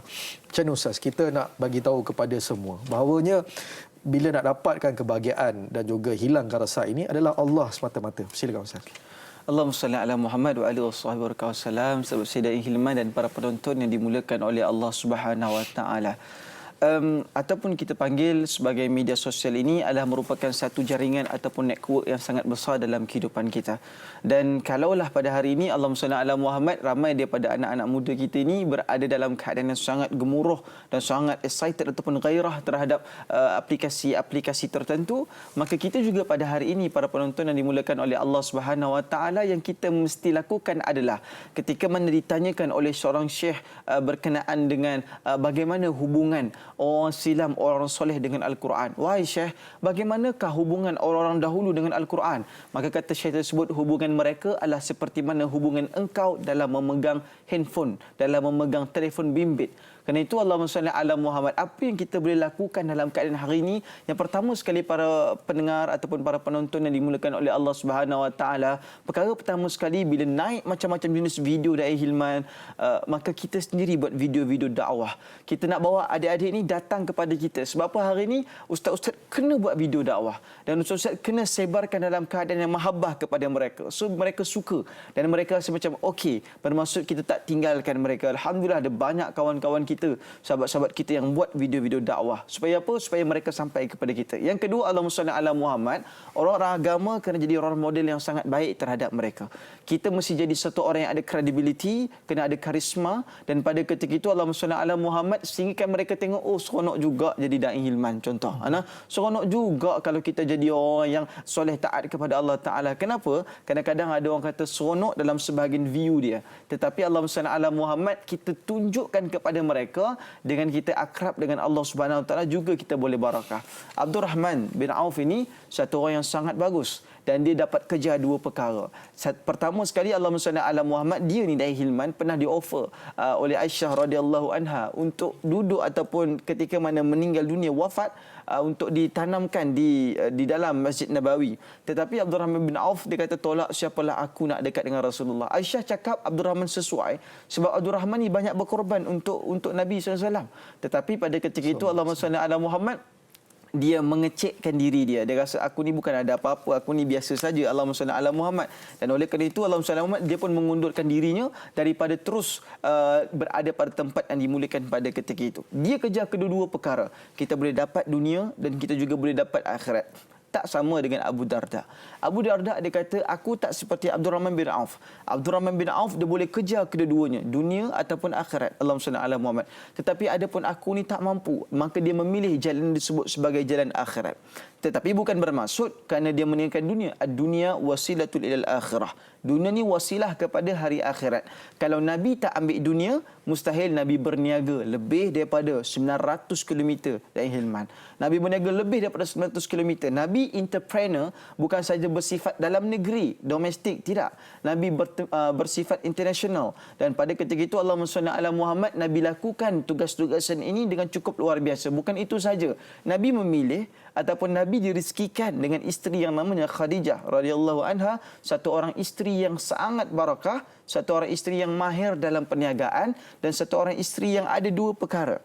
Sehingga kan Allahumma salli ala Muhammad, dalam sebahagian kisah para penyair sebut Khadijah ni Dai Hilman dia nak semangat bantu Rasulullah, dia dah bagi macam-macam jenis kekayaan. Dia kata, wahai suamiku, andailah suatu masa nanti aku balik, aku pulang kepada Allah Subhanahu Wa Taala, waktu itu aku dah tak ada, aku dah tak ada harta untuk bantu kau wahai suamiku. Sebagai riwayat sebut, maka wahai suamiku, kau ambillah tulang belulangku yang berada di alam kubur itu untuk kau gunakan untuk bantu dalam usaha dakwah dan kerja kerasmu. Sebenarnya ayat ini dia nak zoom kepada Khadijah bersedia 100% untuk lakukan apa saja bantu suami dia dalam urusan agama. Khadijah bukan saja bantu Nabi untuk akrab dengan Allah, tetapi Khadijah juga bantu Rasulullah untuk pastikan ekonomi dan juga dapat kedua-duanya. Jadi untuk kita tarik anak muda ini, tunjukkan bahawa agama ini seronok, agama ini kaya, agama ini ada standard dan agama ini mulia. Allahuakbar. Baik, itulah orang kata apa, sedikit sebanyak orang kata apa, prihatin yang kita perlu lakukan untuk anak remaja, Ustaz. Yes, mungkin bukan ustaz-ustaz saja, mungkin ibu bapa dan juga sahabat-sahabat kita di luar sana yang boleh menyampaikan kebaikan kepada anak remaja kita, insya-Allah. Saya nak baca satu soalan lagi daripada WhatsApp. Assalamualaikum Ustaz dan Dai. Waalaikumsalam warahmatullahi.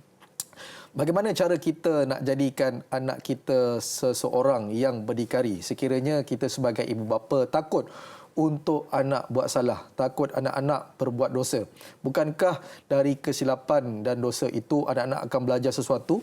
Adakah hilang rasa cinta Allah kepada mereka yang berbuat salah? Mohon pencerahan daripada Aisyah Lokman, Terengganu. Soalan yang bagus, Ustaz. Kita dalam kaedah mungkin ibu bapa nak mendidik anak-anak, kadang-kadang ialah terantuk dinding itu biasa. Betul. Jadi bagaimana kita nak menjadikan terantuk dinding itu satu benda yang dibolehkan dan bukannya benda yang tidak dibolehkan? Silakan Ustaz. Allahumma salli ala Muhammad. Saya bercerita sebagai satu orang yang punya ayah, punya ibu dan dalam kehidupan keluarga. Satu keadaan, saya ada buat program bersama dengan Jabatan Kebajikan Masyarakat di satu negeri. Waktu itu kami buat training kepada ibu dan ayah dalam kurungan dikatakan gagal. Kenapa gagal Da'i Hilman? Ibu dan ayah ini mereka daripada pelbagai bangsa, Melayu, Cina dan India, dan anak-anak mereka sama ada berada di Henry Geni ataupun anak mereka berada di dalam penjara dalam kes-kes juvana dan sebagainya ataupun dalam kes-kes yang serius. Tetapi apa yang berlaku para penonton dimulakan oleh Allah Subhanahu Wa Taala, ibu dan ayah ini terkadang mereka less knowledge, iaitu mereka kurang maklumat. Bila mereka kurang maklumat, maka pada ketika itu Allahumma salli ala Muhammad, mereka tidak akan dapat untuk memberikan kekuatan dan keberkahan dalam kehidupan mereka. Nabi SAW mendidik Fatimah dengan keadaan yang cukup luar biasa. Nabi berikan maklumat yang cukup jelas dengan Fatimah. Fatimah ini bukan saja seorang isteri ataupun seorang anak kepada Rasulullah dan merupakan isteri kepada Sayyidina Ali karamallahu wajhah. Tetapi Fatimah ini adalah seorang anak yang dia ni ketika mana Rasulullah dihina dan waktulah Nabi ni dia sujud kepada Allah Ta'ala, dilemparkan dengan tahi najis dan sebagainya, Fatimah datang, usap kepala ayahnya, wahai ayahku, bangkit dan bangunlah. Sehingga pada ketika itu, jom kita pulang, cari kekuatan. Anak itu, dia akan bawa sampai kepada Allah apabila kita cukup educate mereka. Sebab itu saya sebut perkataan educate. Kadang-kadang, view saya hidup dengan apa yang saya lalui. Da'i Hilman akan hidup dengan view apa yang dia lalui. Kita kena transfer knowledge. Apa yang saya ada, saya sampaikan.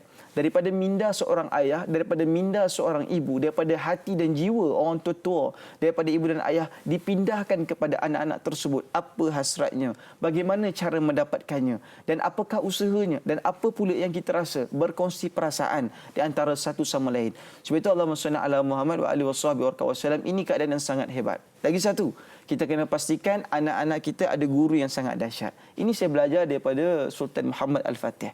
Sultan Muhammad Al-Fatih cukup luar biasa Da'i Hilman. Saat mudanya cuba pecah masuk Konstantinopel. Banyak kali masuk tak dapat-dapat. Paling hebat satu kali dia buat counter attack ketika mana dia dah sampai di Konstantinopel. Waktu itu kalah lagi Da'i Hilman. Tak boleh masuk. Apa yang berlaku pada ketika itu, Allahumma salli ala Muhammad, gurunya datang daripada Osmaniyah, datang pada ketika itu dan dibawakan, wahai Sultan Muhammad Al-Fatih, bangkitlah engkau.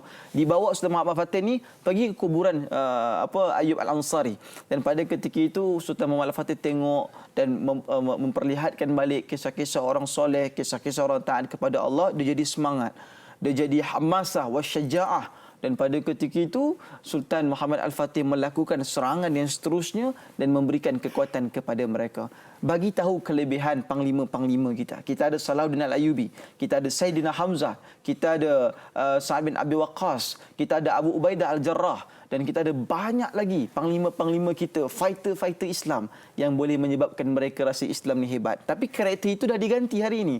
Karakter itu diganti dengan begitu jayanya. Sedangkan kita dahulu punya banyak panglima yang mampu untuk masuk ke tengah-tengah medan perang dan mereka menghalakan anak panah mereka sehingga sampai. Sa'ad bin Abi Waqqas dan Hilman di antara pemuda pada umur 17 tahun sudah mula memegang anak panah menyerang musuh-musuh dalam mempertahankan agama Allah Subhanahu Wa Taala. Sebab itu saya nak bagi tahu, Allahumma salli ala Muhammad, ada banyak success story yang ada dalam remaja dan kaum muslimin ini, maka ini yang mesti didendangkan. Allahu a'lam. Baik, Ustaz. Kadang-kadang dalam kehidupan kita ni, kita merasakan, ibu bapa merasakan anak-anak gelisah dan perlukan orang kata hiburan. Yeah. Jadi sebenarnya hiburan apa yang dibenarkan, Ustaz? Silakan. Okey, Allahumma salli ala Muhammad. Pertama sekali, pernah satu keadaan seorang bapa ni beritahu saya, Ustaz, anak saya nak minta pergi konsert sekian-sekian konsert. Jadi konsert ni dia mesti ada gaya sikit. Jadi bapa dia kata, Ustaz, saya nak bagi ke tak nak bagi? Anak saya dah umur rontak ni. Maka pada ketika itu bagilah, tapi dengan satu syarat. Apa dia? Bapa kena teman. Jadi Da'i Hilman, kalau kita nak pergi konsert, bapa sebelah hilang mood. Jadi dan pada ketika itu bapa dia ikut, dia tak apa, bapa ikut apa yang awak nak, tak apa. Bapa dia ikut sekali, duduk sebelah. Jadi dia macam tu je lah tengok konsert pada ketika itu. Apa dia faham tak tahulah. Akhir sekali anak dia kata, dah lah ya, saya tak rasa seronok pergi ke tempat tersebut. Allahumma salli ala Muhammad. Kadang-kadang Da'i Hilman, dia bukan nak hiburan sangat, tapi dia tengah survey. Dia tengah tahu apakah yang boleh menggembirakan dia. Dia sedang memilih. Adakah aku rasa gembira dalam agama ni? Pergi masjid, pergi surau, orang tua-tua marah. Bising, kadang kita cepat pergi ambil jamuan dekat belakang marah. Ni apa orang muda pergi ambil makanan dekat belakang sana, saya nak bagi tahu. kita kena orang masjid, orang surau, kita kena jadi ketua yang paling rahmah. Kita kalaupun kita tak rahmah, kita tak baik, kita buat baik. Dan pada ketika itu Allahumma shalli ala Muhammad, kita rasa kasih kepada orang lain. Dan jangan sampai kita gunakan lidah kita menyebabkan anak muda tak nak datang ke masjid.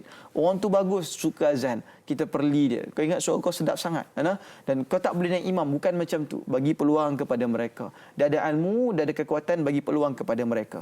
Dan apa sekali hiburan diizinkan, yang pertama sekali adalah konten hiburan tersebut. Kalau lagu, pastikan lagunya itu tidak berunsur lucah dan tidak berunsur kemaksiatan. Lagu itu bagaimana? Apakah salur galur daripada lirik yang diberikan? Satu. Yang kedua, tidak berlaku percampuran ikhtilat di antara lelaki dan perempuan. Jadi kalau bercampur ikhtilat, mereka bersebelah-sebelahan, mereka bergelap-gelapan, maka perkara itu perlu berhati-hati, khususnya dalam masalah hiburan. Dan yang ketiga, hiburan yang diizinkan dalam agama ini untuk anak-anak kita berikan kepada mereka adalah hiburan yang tidak mensyirikkan Allah Subhanahu Wa Taala, bahkan lebih membesarkan Allah Subhanahu Wa Taala. Teringat kita zaman Raihan, zaman Intim, zaman UNIC dan banyak lagi zaman-zaman kegemilangan, orang nasyid dan juga orang soleh. Pada ketika itu, mudah-mudahan kita boleh kembali kepada era itu suatu hari nanti, insya-Allah. Mana kata kita perlu ada kaedah dan cara yang tersendiri. Alhamdulillah, terima kasih Ustaz. Mana kata benda itu satu benda yang kita boleh amalkan selalu, insya-Allah. Satu soalan lagi daripada Facebook, daripada Sahziatul Sidik. Assalamualaikum Ustaz dan Dai. Waalaikumsalam warahmatullahi.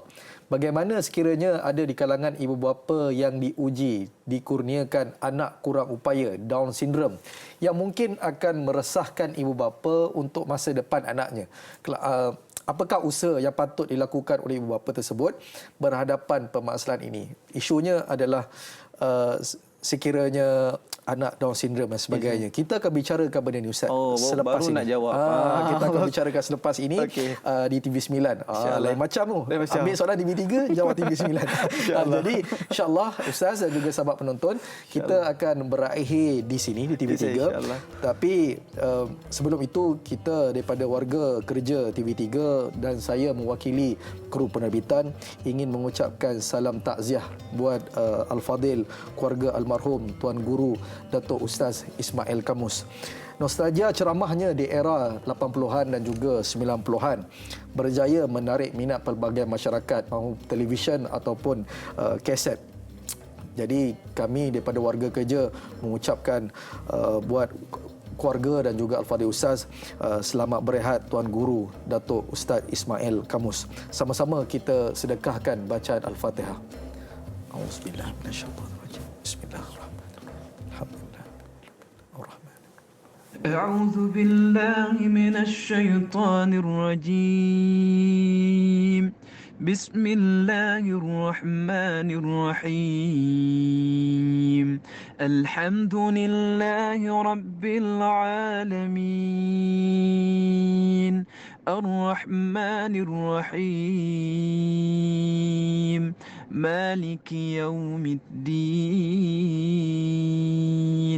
إياك نعبد وإياك نستعين اهدنا الصراط المستقيم صراط الذين أنعمت عليهم غير المغضوب عليهم ولا الضالين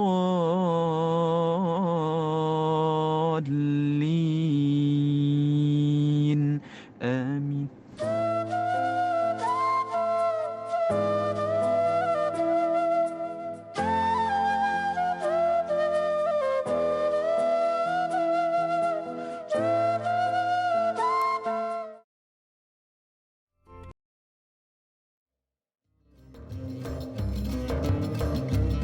Alhamdulillah, kembali kita lagi dalam majlis ilmu Tanyalah Ustaz, biar tahu jangan keliru, titipan doa. Jadi kita masih lagi dengan tajuk kita cintai Allah, hilang resah bersama dengan Al-Fadhil Ustaz Fuad Mokhtar. Saya ucapkan terima kasih kepada sahabat penonton yang masih lagi setia dengan rancangan Tanyalah Ustaz, yang mungkin daripada tadi pada TV9 terus kekal setia dan daripada TV3 bertukar siaran kepada TV9. Kita ucapkan terima kasih dan mudah-mudahan anda semua diberikan rahmat Allah Subhanahu Wa Taala, insya-Allah, amin ya rabbal rabbal alamin. Tadi sebelum kita berehat, kita ada bicarakan sebuah soalan daripada Facebook mengenai seorang anak, iaitu seorang anak yang Down syndrome. Mungkin saya nak bacakan sekali lagi untuk maklumat penonton yang mungkin baru saja bersama dengan kita pada pagi ini, daripada Sahziatul Sidik. Assalamualaikum Ustaz dan Da'i. Waalaikumsalam warahmatullahi. Bagaimana sekiranya ada di kalangan ibu bapa yang diuji dikurniakan anak kurang upaya Down syndrome yang mungkin akan meresahkan ibu bapa untuk masa depan anaknya? Apakah usaha yang patut dilakukan oleh ibu bapa tersebut terhadap permasalahan ini? Mohon pencerahan Ustaz. Ustaz, benda ni jelas Ustaz. Kerisauan ibu bapa apabila seorang anak yang kurang upaya dalam isunya masa depan. Bagaimana motivasi yang terbaik buat ibu bapa dan juga anak itu sendiri? Silakan. Allahumma salli ala Muhammad. Sebelum berlakunya PKP, saya sempat berprogram bersama dengan Dr. Hamid Arsyad. Ini orang yang sangat mahir dan pakar dalam bab kewanitaan, kesuburan dan sebagainya. Jadi kalau kita melihat kepada masalah syndrome Down ni, dia adalah merupakan satu masalah yang berlaku, mungkin ada yang belum jelas apa masalah tersebut. Ini daripada sudut saintifiknya berlaku apabila ada masalah daripada sudut kromosom. Kromosom kita biasanya ada 21 dan ianya ada partner 2, tetapi berlaku trisomy 21. Bermaksud pada kromosom yang ke-21 tersebut dia jadi 3 pula. Dia jadi 3. Dan maka pada ketika itu Allahumma salli ala Muhammad, ia mengakibatkan kadang-kadang anak-anak ini mereka wajah mereka agak sedikit kecil dan kepala mereka agak sedikit kecil, pertumbuhan mereka kurang, mereka pendek dan sebagainya. Dan kalau kita nak tahu syndrome Down ini, Allahumma salli ala Muhammad, berlaku kurang lebih daripada 1/800 kelahiran. Dan bila kita semak apa puncanya berlaku ini, kalau kita semak secara jujur, dan hakikatnya ianya berlaku disebabkan daripada genetik ataupun keturunan dia lah. Dan bukan itu sahaja, dan ini juga berlaku dan ianya lebih berisiko apabila anak tersebut lahir ataupun dilakukan proses persamaan itu, persenyawaan itu ketika mana wanita tersebut makin tua. Jadi mohon maaf, jadi bila perempuan itu sedikit berumur, maka pada ketika itu memberikan peluang yang lebih besar untuk mereka menghadapi penyakit yang disebutkan ini. Jadi oleh kerana itu Allahumma salli ala Muhammad, kalau kita tengok bagaimana untuk kita merawat mereka dan bagaimana untuk kita pandang mereka. Perkara pertama adalah setiap orang dilahirkan untuk ada potensi. Setiap orang dilahirkan untuk ada potensi. Dan potensi itu yang mesti digilap oleh ibu dan ayah. Kalau kita tengok, dia tak boleh main untuk akademik. Tak apa. Kita pergi dia mungkin dalam bidang alternatif. Sama ada kita masukkan dalam bidang keagamaan. Oh, dia tak boleh juga bawa keagamaan. Keagamaan ni bukan second choice. Kalau dia tak boleh, pergi ke belah situ. Dan kalau tak boleh pula, pergi kepada kemahiran dalam keadaan tersebut satu. Kita tengok dulu kelebihan dia. Tak habis lagi pada itu, kita kena buat selalu terapi fisik. Ataupun ketika mana ada anak ni begini, terapi fisik ini kita pastikan bahawa badan mereka lebih elastik, iaitu lebih boleh bergerak. Dan yang paling penting, mereka ini termasuk dalam komuniti. Walaupun anak kita kurang ataupun sindrom yang kita sebutkan ini, jangan kita keluarkan dia daripada komuniti. Jangan, tak jadi masalah. Biarkan dia masuk dalam komuniti. Dia akan belajar sesuatu. Okey? Dan itu Allahumma salli ala perkara yang sangat penting. Kerana itu juga termasuk dalam terapi bicara. Dan tak habis daripada itu, kita boleh buat terapi okupasi ataupun kita sebut sebagai occupation, iaitu kita boleh bagi kepada dia apa yang mungkin dia boleh buat. Mungkin dia boleh sedikit pegang komputer. Mungkin dia boleh pandai sedikit menjahit. Mungkin. Walaupun badan kita tak tahu mana satu kelebihan dia. Sebab ada orang walaupun di sindrom, dia ada sebahagian kelebihan yang dia saja boleh. Kadang-kadang dia buat dia perangai dia gelak saja tapi dia ada kemahiran. Mungkin suaranya sedap. Kan ada? Jadi kerana itu Allahumma salli ala Muhammad, fokus kepada kelebihan yang berada pada dia. Tak habis daripada itu, kita pergi kepada terapi remedial ataupun disebut sebagai terapi akademik. Mungkin anak ini dia boleh dapat certain daripada program ataupun subjek yang dia boleh dapat. Mungkin dia boleh dapat sains ataupun geografi. Develop kemampuan dia. Kerana itu Allahumma salli ala Muhammad, perkara yang paling penting, bila kita ada seorang anak, dia ada masalah, kita kena develop. Sebab mungkin anak itu yang menyebabkan kita dapat masuk ke syurga Allah Subhanahu Wa Taala. Saya nak bagi tahu kepada ibu ayah, jangan putus asa kalau kita ada anak yang lemah. Dan khusus lagi, jangan putus asa kalau kita juga masih belum punya anak. Serahkan kepada Allah Subhanahu Wa Taala, mintalah kepada Allah, dan segenap daripada permintaan kita kepada Allah itu akan dimakbulkan dalam keadaan yang cukup-cukup luar biasa. Sedikit pula, itu kita sudut daripada sudut kesihatan. Bagaimana pula agama nak merawat? Perkara pertama sekali, selalu usap kepala dia baca surah Ar-Rahman. Bismillahirrahmanirrahim. Ar-Rahman 'allamal Quran, khalaqal insan. Bagi kepada dia, kerana ayat ni sangat baik untuk menerangkan hati dan jiwanya. Tak habis lagi daripada itu, Allahumma salli ala Muhammad, berikan dia makan makanan sunnah dengan kadar yang sesuai. Dan yang ketiga adalah berikan kepadanya perhatian, attention yang cukup. Sebab apabila kita berikan perhatian kepada adik-adik kita ni, mudah-mudahan mereka akan jadi satu orang yang dapat memberikan kekuatan dan memberi manfaat kepada manusia. Baik, mana kata itu sedikit sebanyak peringatan ataupun benda yang perlu kita lakukan, Ustaz. Betul. Saya nak bacakan satu keratan daripada akhbar BH Online, iaitu Johan Qori lazimi doa Al-Quran celikkan hati, iaitu seorang sahabat bernama Muhammad Qayyim Nizar Sarimi, iaitu seorang OKU, mencatatkan seorang Johan, Ustaz. Johan dalam Qori kebangsaan. Jadi ini bukan kali pertama sebenarnya. Kalau kita lihat sejarah, sebelum ini sekolah cacat penglihatan di Wangsa Maju juga mencatatkan Johan Qori. Dan bila mana kita sebutkan tentang masalah OKU dan sebagainya, kerajaan sudah menyediakan orang kata cara untuk kita belajar di sekolah-sekolah ini dan bagi manfaat kepada golongan yang kurang upaya. Jadi insya-Allah kita terus kekal dengan orang kata isu-isu ataupun contoh remaja luar biasa ini sebagai pedoman untuk kita semua. Jadi tanpa selengahkan masa, saya nak ambil satu lagi pemanggil daripada penonton kita. Assalamualaikum warahmatullahi wabarakatuh. Seperti talian. Wabarakatuh. Okey, saya cuma soalan saya pada pagi ini tanya Ustaz. Ya, saya. Bagaimanakah untuk kita benar-benar dapat merasakan cintai Allah dan hilang resah dalam mendidik anak-anak? Itu je soalan saya. Terima kasih. Assalamualaikum warahmatullahi wabarakatuh. Waalaikumsalam warahmatullahi wabarakatuh. Terima kasih kepada soalan yang diberikan. Soalan yang bagus. Apabila saudara kita bertanya tadi, Ustaz, mengenai bagaimana kita nak rasa benar-benar rasa cinta kepada Allah dan nak hilangkan rasa resah ketika mana kita mendidik anak-anak. Silakan. Okey, Allahumma salli ala Muhammad. Terima kasih Da'i Hilman. Perkara pertama sekali, ibu dan ayah kena buat cek karakter. Okey, seorang ibu ayah, dia ada beberapa karakter. Karakter yang pertama, ada ibu dan ayah, dia membangunkan anak-anaknya dengan ilmu. Okey, dengan ilmu, dengan knowledge. Bapaknya pun memang pandai, bapaknya pun memang banyak kemahiran. Jadi dia bangunkan anaknya itu dengan knowledge. Yang kedua, ibu dan ayah yang ghani, dia membangunkan pattern yang kedua ataupun karakter yang kedua, ibu dan ayah membangunkan anak dengan kekayaan. Ayah dah ada bisnes, kau sambung. Belajar tak apa, sikit-sikit okey keadaan tersebut. Dan yang ketiga, ibu dan ayah yang membangunkan anak-anak dengan doa. Jadi ibu dan ayah yang tengah tengok tanyalah Ustaz pada hari ini, anda pilih, anda pattern nombor berapa? Adakah anda nombor yang pertama membangunkan anak dengan ilmu, ataupun yang kedua membangunkan anak dengan kekayaan, ataupun yang ketiga membangunkan anak-anak dengan doa? Itu adalah merupakan ruang ataupun kemampuan kita masing-masing. Ada pro dan kontra dan bukan bermaksud 1, 2, 3 itu ada kelemahan.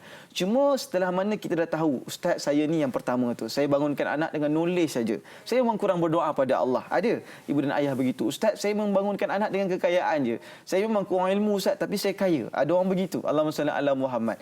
Setelah mana kita dah tahu karakter kita bagaimana dan rujuk pula anak kita. Saya nak bagi tahu, terutamanya kalau anak perempuan kan, Da'i Hilman fahamlah kan, menjaga ni orang kata lebih sukar. Walaupun perumpamaan ini perumpamaan yang kita nostalgia disebutkan, menjaga kambing sekandang itu lebih mudah berbanding dengan anak seorang. Keadaan tersebut anak perempuan seorang mencabar.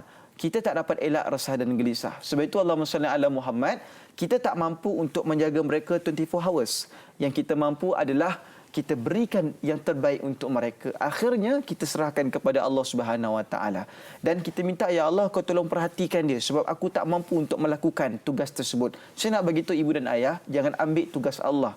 Tugas Allah Subhanahu Wa Taala ataupun bahagian Allah itu adalah mengatur takdir dalam kehidupan anak-anak. Ibu dan ayah jadi resah, jadi gelisah sebab kalian cuba mengatur takdir. Anda susun yang terbaik. Takdir serah kepada Allah Subhanahu Wa Taala dan digilap kemampuan tersebut berdasarkan enjin dan kapasiti anak-anak kita dan juga sahabat-sahabat kita remaja dan pemuda dekat luar sana. Allahu a'lam. Baik, itulah sedikit sebanyak orang kata apa pesanan daripada ustaz kita. Kita nak baca satu lagi soalan daripada Facebook daripada Imran Syakir. Assalamualaikum Ustaz dan Da'i serta semua kru penerbitan Tanyalah Ustaz. Waalaikumsalam warahmatullahi. Supaya semuanya berada dalam lindungan Allah Subhanahu Wa Taala. Soalan saya ialah, siapakah yang benar-benar layak meraih cinta agung dari Allah Subhanahu Wa Taala? Adakah dalam kalangan alim ulama sahaja? Adakah kita sebagai hamba Allah Subhanahu Wa Taala yang biasa juga ada peluang untuk mencintainya? Mohon kupasan lanjut. Terima kasih Ustaz. Tapi Ustaz, kita nak jawab perkara ini selepas ini insya-Allah. Nampak Ustaz bersedia tu, tapi sekejap lagi Ustaz. Sekejap lagi Insya-Allah saudara, biasakan diri untuk menjalani kehidupan norma baru. Dakwah biar Tanyalah Ustaz sampaikan. Biar tahu, jangan keliru. Kembali lagi selepas ini.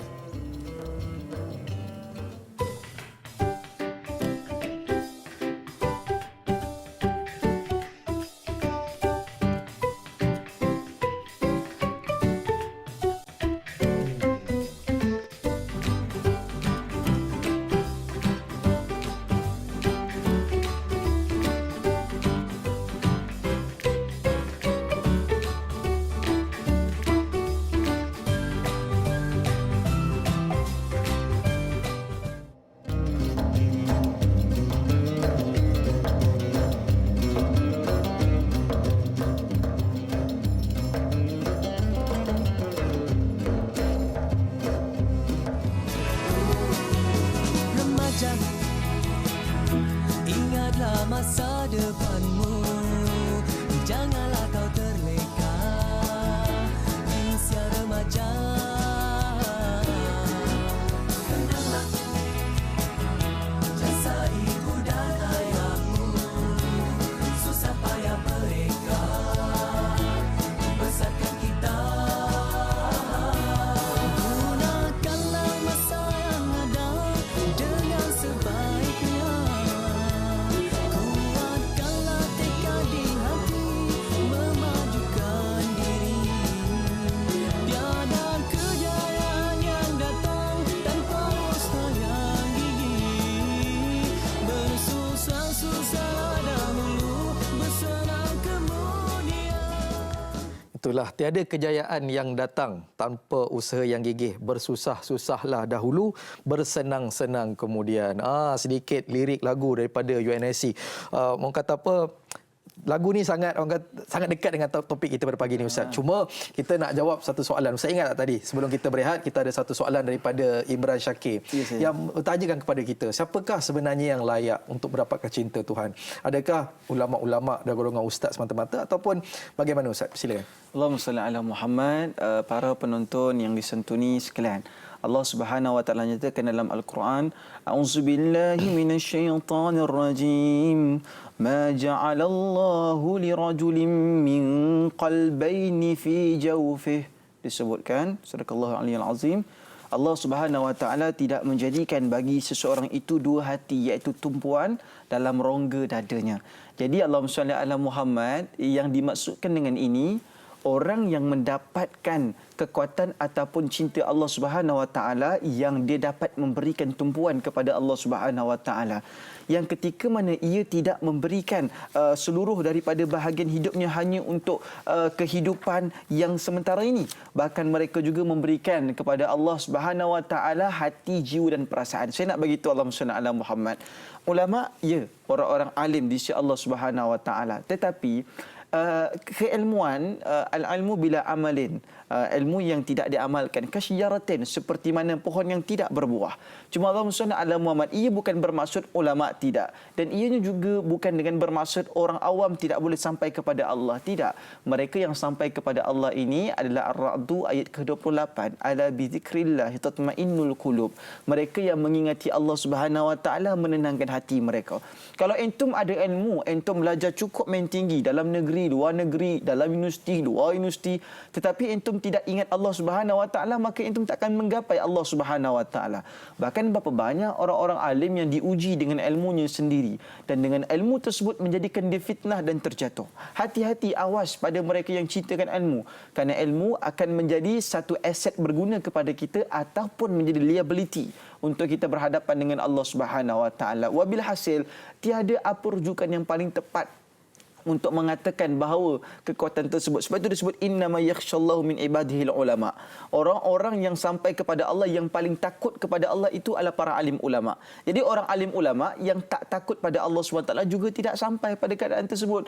Tetapi kalau orang awam ataupun kita ataupun saya sebagai orang biasa takut kepada Allah, bahkan orang alim sudahlah takut pada Allah, ilmunya tinggi lagi, maka mereka akan mendapat cinta daripada Allah Subhanahu Wa Taala.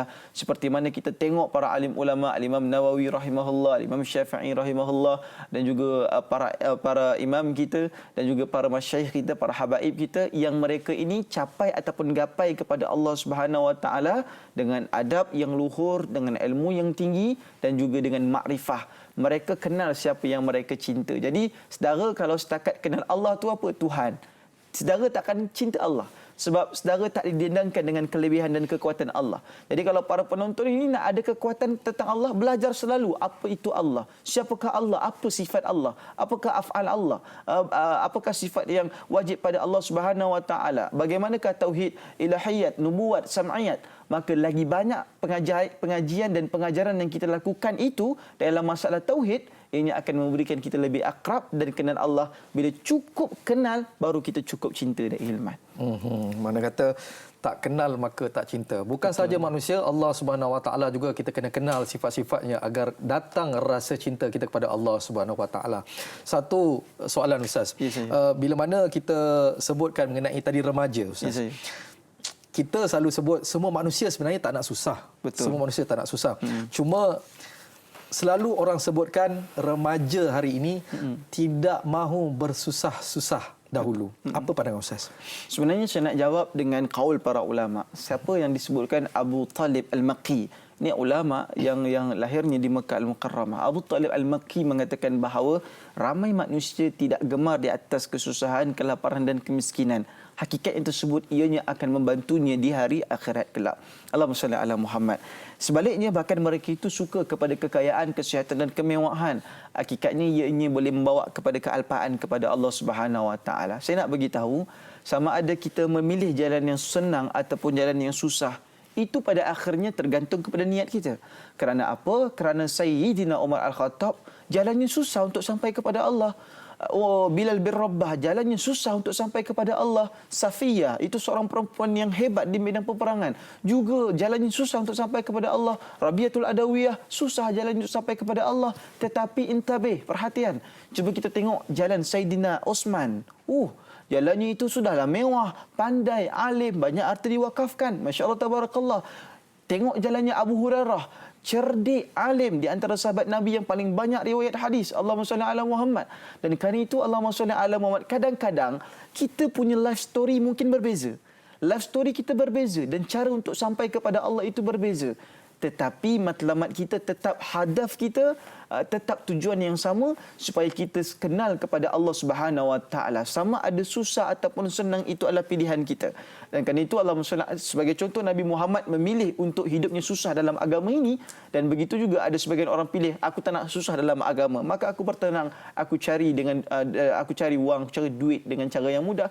Maka itu pilihan kita. Tetapi tahu dulu supaya hati ini sampai kepada Allah dengan apa wasilah ataupun apa pun tarik yang kita pilih. Baik, mana kata kita kena tahu juga apakah wasilahnya Ustaz untuk kita sampai kepada Allah Subhanahu Wa Taala, belajar. Jadi saya nak baca satu soalan daripada WhatsApp. Assalamualaikum Ustaz dan Da'i. Waalaikumsalam warahmatullahi. Ustaz, saya ingin bertanya, macam mana nak tazkiyatun nafs ataupun pembersihan jiwa? Dulu saya pernah merasa dekat dengan Allah, tetapi mungkin kerana dosa yang terlalu banyak, sekarang saya merasakan jauh dengan Allah. Jika saya ibadah sekalipun, tidak terasa manisnya ibadah. Harap Ustaz dapat bantu saya, tak nak jauh dari Allah. Saya nak buang kawan-kawan lama saya daripada hamba Allah. Jadi bagaimana Ustaz? Mungkin iman kita ni yazid wa yanqus, naik dan turun. Dan sahabat kita ni dulunya mungkin dia dekat dengan Allah SWT, sekarang ni dia makin jauh dan juga kurang rasa kemanisan. Bagaimana nasihat Ustaz? Allahumma salli ala Muhammad. Bila dia mula ada kekuatan untuk meninggalkan para ashabah dia itu, ataupun para sahabat yang membawa dia kepada kemungkaran, itu satu mujahadah yang cukup hebat. Tapi saya akan jawab persoalan ini melalui naqal ataupun qaul-qaul Imam Ghazali rahimahullah. Perkara pertama, kalau saudara, para penonton dimulakan oleh Allah nak sampai kepada Allah, pertama sekali kena takhalli, iaitu kita melakukan pembersihan dalam jiwa kita. Buang semua orang yang kita sayang tapi dia bawa kita kepada kemaksiatan. Orang yang kita cinta tapi dia bawa kita kepada kemungkaran. Dia ni geng-geng ataupun geng-geng puasa. Puasa plastik hitam, tinggalkan dia. Kita juga Allah SWT tinggalkan dia. Mereka ni jenis yang minum perkara yang tidak halal keadaan tersebut. Tinggalkan dia dalam keadaan tersebut. Satu, kita tahalli. Bukan saja meninggalkan luaran hati kita. Dan yang kedua, kita tahalli. Iaitu tahalli ni masukkan pula nilai-nilai yang murni. Pertama, jadi kena mujahadah dulu. Buang perkara maksiat dan masukkan perkara yang baik. Tahalli wa tahalli. Itu satu proses yang pertama.